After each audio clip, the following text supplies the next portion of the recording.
Alright. In this lab, what we are going to do is to reuse our code done in the first lab of triangulation matrix with Gauss and backtracking, and we are going to use list to implement that.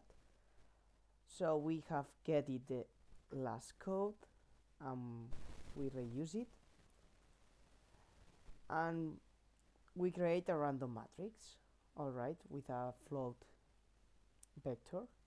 We go to the definition of random matrix, we keep the size, the minimum value and the max value, and here we store and define a float matrix with the size that we have defined and all of this. Alright, and we do the random values that is here, that we randomize all that. Alright, that's it, a joke. It's like a joke. Alright, then we do the important part. Now is put it the triangulation matrix total putting, but we will start with triangulation matrix, the normal mode. And here we put the size of the vector of float of a list, that is a mat size. The matrix size would be the n. We define that a tolerance to see if the value is 0 or not, and something like that. And like it says in the lab, we define and store some list of vectors of integers, that is the visited rows and the unvisited rows. Alright, here we fill it, the unvisited rows, from 0 to n minus 1. That this is a function that we have used the numeric library to do it. That is really it's a tutorial. I can put this over here like did 0 and say that here is 0, and here until I go to n minus 1, but this function do it by herself. I don't need to do by hand. Alright, that's it. And then we iterate like we have done in the lab 1, like with columns. Here we define the pivot, and a p, that's not pivot, sorry, it's the row, the value of the row, so the row. Alright, we push it back because it is visited, this row. We define the pivot, and then here if the value of the pivot is less than the tolerance that we have defined, it would be incompatible and determinate. Alright, then we iterate for the rows, so for the rows, and we get the current row. We define the subpivot, we do the factor. This is like we have done in lab 1, but we are using the unvisited rows and the visited rows to make this, and we don't use the row or the column. We are using this value. It's not the row changing, it's the value. So it's the same, but we exchange time, and it's better to optimize. Alright, and here we do the triangulation matrix, and if we call it debug, start debugging, here we generate a random matrix, and here done the triangularization, and it's here. So how we have done a triangulation function and a backtracking function. The backtracking is general for the 3 cases, so we don't need to implement like it say the lab, that we have to do it by pointer and something like that, but it is not needed because we get it like this. Alright, so here is the triangulation matrix, and here the solution. Alright, with the backtracking that we haven't changed of the last lab, only with the list that we can see now is this one here.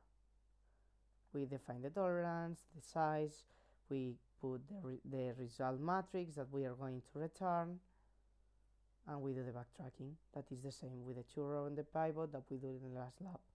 And it's like that. We have explained in the other lab. Alright, now we have to do the triangulation matrix partial pivoting.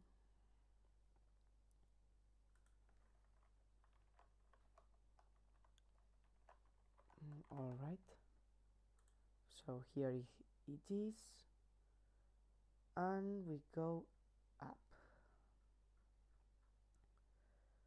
The partial pivoting is here.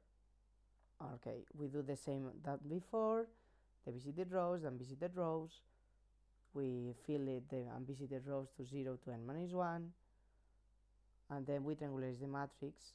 But now, if we get a row maximum, we swap it if it's max than the other one. The value of this max row is bigger than the other one. We get this, we say that the max row is equal to that row. So and here we swap it. It's like this. We are swapping columns and we are swapping rows to optimize the time that do the triangulation. Alright, and here we do the same than before. We push back the visited row, we define the pivot, and it's all the same. The current row is that one, the subpivot, the factor, it's the same like before. But on the different change that we have done it is that we are swapping rows and to optimize the time and the pivot not be so bigger or something like that. Alright, and here we didn't want it to do it a backtracking function to do that, because the matrix after doing that, so how we are swapping the rows, now we are going to have a different thing. If I comment this,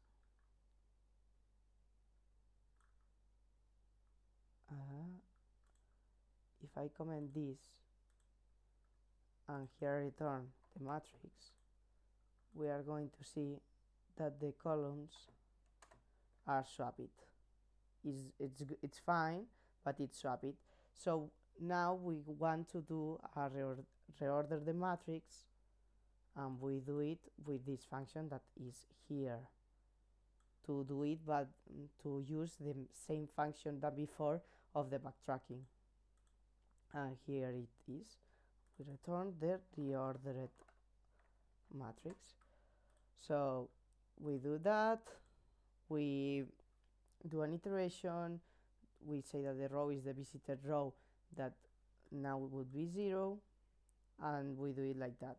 If j is bigger than I, the reorder matrix which swap the value, and we put that the mat row is equal to mat row j, and that's it. And doing this algorithm, we are reordering the matrix to do it good in the backtracking part.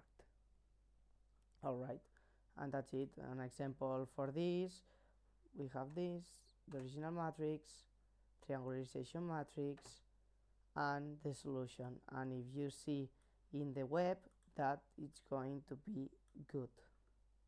But I am not going to lose that time, but if you comprove, it's good. Alright, and now for last, the triangulation total pivoting.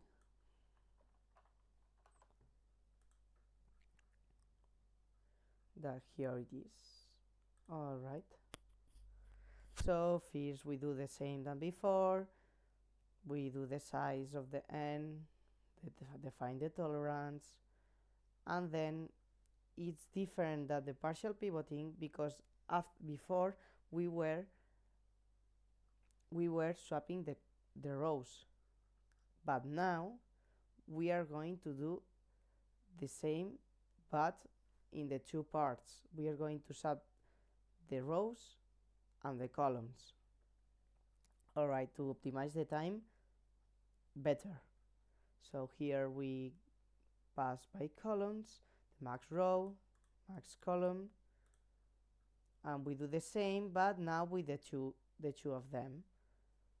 If this value is bigger than the other one, we change it, and that's it. Then we do the same than before, we swap it, and here we do it too. Alright, with a simple iteration of a for with the row. Alright, then we have the float, we define the pivot, and we do the same than before and before and before. It's all the time the same, but now we have the matrix in the best optimization mode to triangularize this matrix, and here it is.